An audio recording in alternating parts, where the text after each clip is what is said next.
Giorgio Cafiero, who is the founder and CEO of Gulf State Analytics, a geopolitical risk consultancy focusing on the Middle East. He joins us now from Washington, D.C., so it's a pleasure having you on the show. Thank you for your time. Firstly, how concerning is the situation? I mean, a president wanting to ignore the Constitution with the intention of changing the political system. I think it's very concerning. The president is basically making it clear that the parts of the Constitution which he wants to ignore, he will ignore. His announcement to rule by decree constitutes a power grab that definitely goes way beyond the power grab of July 25. I think there's very, very good reason, valid concerns right now about this president really establishing one-man rule in Tunisia at the expense of what the country achieved with its democratic revolution a decade ago. And of course, he's receiving a lot of opposition. Tunisia's powerful labor union, the UGTT, says the country is, quote, heading towards absolute individual rule and says it's formulating a position on Saied's actions. Do you think this union can put any meaningful pressure on the president?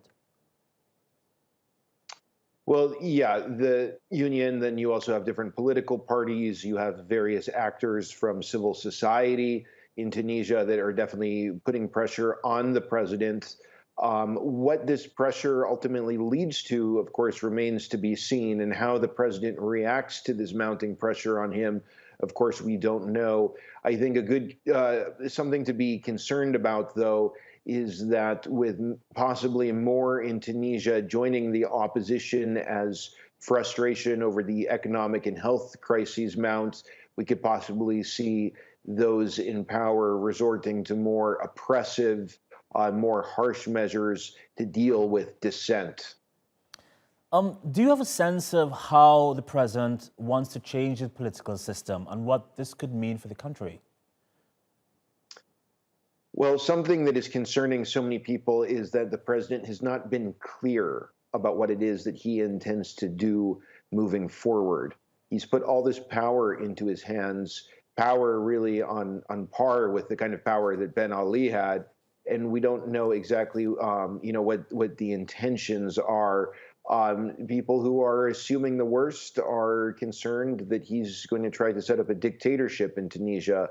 Of course, he's claiming that that is not the case and that he's actually committed to what he says is true democracy, one where the Tunisian people can exercise their sovereignty as he sees it. It's nice rhetoric about him defending democracy, but whether or not people are going to continue trusting him or not, we'll see. But it's pretty clear that there are more and more people in Tunisia who are very, very worried. They do not trust him, and they think that this has been an unhealthy power grab. Now, having said that, we need to also recognize that he still is quite popular. What he did on July 25th was an action that continues to receive support from many Tunisians who thought that this was necessary. But again, as I said earlier, and I'll repeat, as the economic and health crises in Tunisia continue to get worse, I think the president is probably going to have less and less support, and that could put pressure on him to try to reverse course, which up until now he definitely has not done. Fascinating. All right. Giorgio Cafiero at Gulf State Analytics. Once again, thank you for your analysis.